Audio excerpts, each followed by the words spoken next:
दानिश कुरैशी जी, मैं चाहूंगी कि विजय शंकर तिवारी जी की इस बात पर आप रिएक्ट करें कि मदरसे का समाज के रूप में भी तो कोई ड्यूटी बनती है, कोई जिम्मेदारी बनती है, और ऐसा तो, और उन्होंने भी सभी मदरसों की बात नहीं की, कुछ ही मदरसों की यहाँ पर बात कर रहे हैं जो दरअसल इस तरह से पाए गए हैं। सब मदरसों की बात नहीं कर रहे, और सब मदरसे तो पाक साफ है भी नहीं ना, ये पिछला हमने रिकॉर्ड में देखा है। देखिए हिमानी, सब की बात का मैं इत्मीनान बख्श जवाब दूंगा। उम्मीद ये करता हूं कि मैं किसी के बीच में नहीं बोला और 20 मिनट से खामोश हूं। मेरी बात को इत्मीनान से सुना जाए बस। पहले नंबर की बात मैं बात करूंगा अंबर जैदी बहन की, जिन्होंने सबसे बड़ा झूठ और फरेब फैलाया।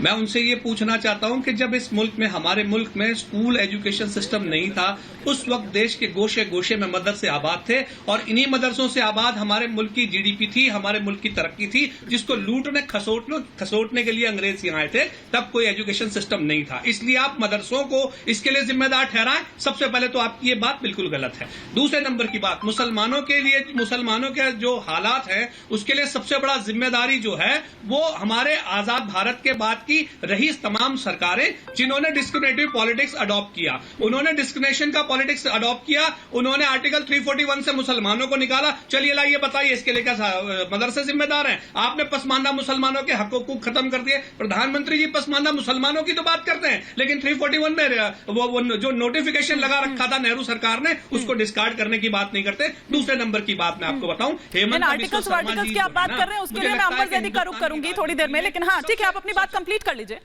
मैं खत्म कर लूं हिमानी, मैं खत्म कर लूं उसके बाद एक 10 सेकंड और। दूसरे नंबर की बात आपने हेमंता जी की जो बात आपने कही, तो मैं आपको बताऊं कि हमारे मुल्क में सबसे गैर जिम्मेदार अगर कोई राजनीतिक व्यक्ति मैं समझता हूं तो वो मैं हेमंता जी को समझता हूं। क्यों? क्योंकि हमारे मुल्क में भारतीय जनता पार्टी ने 1980 के दशक के बाद एक धार्मिक जगह को तोड़ने के लिए राजनीतिक मूवमेंट चलाया था, और अब ये नया शगुफा इन्होंने छोड़ा है कि हम ये खत्म कर देंगे, वो खत्म कर देंगे। दिक्कत क्या है कि इन 7-8 सालों में मोदी सरकार बिल्कुल नाकाम रही है। जहां जहां राज्यों में भाजपा की सरकार है वो नाकाम रही है, इसलिए अब इनके पास इस तरीके की बातों के अलावा कुछ भी नहीं है। शिवम त्यागी कुछ रिएक्ट करना चाह रहे हैं, फिर मैं अंबर जैदी का रुख करूंगी। मतलब ये तो आयरनी, डाइड 1000 लाइव्स, जब एक विजय शंकर तिवारी जी, जिनके गिने चुने एमपी हैं, गिने चुने विधायक हैं, वो एक राज्य के इलेक्टेड चीफ मिनिस्टर को कहते हैं कि मैं उनको सबसे कमजोर समझता हूं राजनीतिक तौर पर। अब आप कुछ भी समझते रहिए, उससे क्या होता है, आप अपने आप को चीफ मिनिस्टर समझ लीजिए, उससे भी कोई फर्क नहीं पड़ता। जहां तक बात मदरसों की है, मैं कहता हूं चाहे मदरसा हो चाहे कुछ और हो, अगर उन्होंने आजादी के समय या किसी भी समय, जो कि गलत है इनका इतिहास, लेकिन फिर भी मैं कहता हूं कि अगर वो किया है तो ऐसा जरूरी नहीं है कि 21वीं सदी के 2023-2024 में वो उतने ही रेलेवेंट है। आज मुझे कंप्यूटर चाहिए, आज मुझे साइंस, फिजिक्स, केमिस्ट्री, मैथ, ये सब चाहिए, इंग्लिश, हिंदी चाहिए। आप एक बच्चे का पूरा शुरुआती समय जहां पर उसका दिमाग डेवलप होने के उस कगार पर होता है, डेवलप होता है 5 साल, 6 साल, 7 साल तक, उस दौरान आप उसको एक ही तरीके से लेकर जाना चाहते हैं और वो चाहते हैं कि वो वही शिक्षा ग्रहण करे, तो माफ कीजिए ना, फिर एक काम करिए, अपने जो नेता हैं असदुद्दीन ओवैसी और अकबरुद्दीन ओवैसी, उनके बच्चों को सबसे पहले मदरसे में पढ़ाइए। खुद पढ़ पढ़ के आते हो, लंदन बन जाते हो बैरिस्टर, और यहाँ जो आम मुसलमान का बच्चा है, बात तो सही है दानिश कुरैशी साहब, बात तो आप चाहते हो कि वो मदरसे में जाए क्योंकि वो आपका वोटर बना रहे हैं, क्योंकि जिस दिन वो पढ़ लिख गया उस दिन तो और तब आपके नेता ये कहते हैं कि हमें दरी बिछाने के लिए दरी।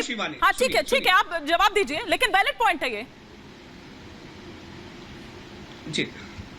हाँ सुनिए, देखिए दिक्कत क्या है कि शिवम भाई जो है ना, वो सिर्फ अपने मतलब की बात सुनते हैं। उन्होंने आप अपने मतलब की करते हैं, पूरा एक ही बात है उसमें क्या है, जिसमें उन्होंने कई बार कहा है कि मेरे बच्चे, अरे देखिए शिवम आप बोल रहे थे, मैं खामोश था, आप सुन लीजिए इत्मीनान से।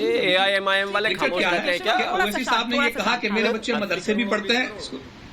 देखिए बीच में इंटरवीन करेंगे तो शिवम ऐसे, फिर मैं आपको बोलने नहीं दूंगा। ये डायलॉग बहुत पुराना हो गया आपका।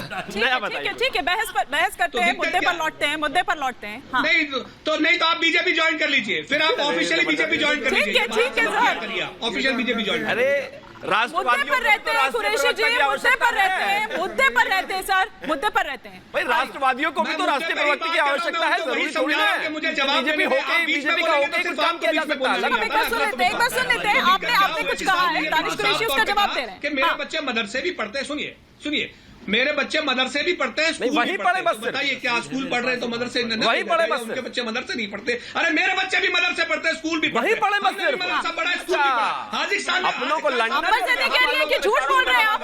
अंबर जैदी कह रही है कि सबसे बड़ा झूठ है जो आप कह रहे हैं, जो है सबसे बड़ा झूठ है, अंबर जैदी कह रही है।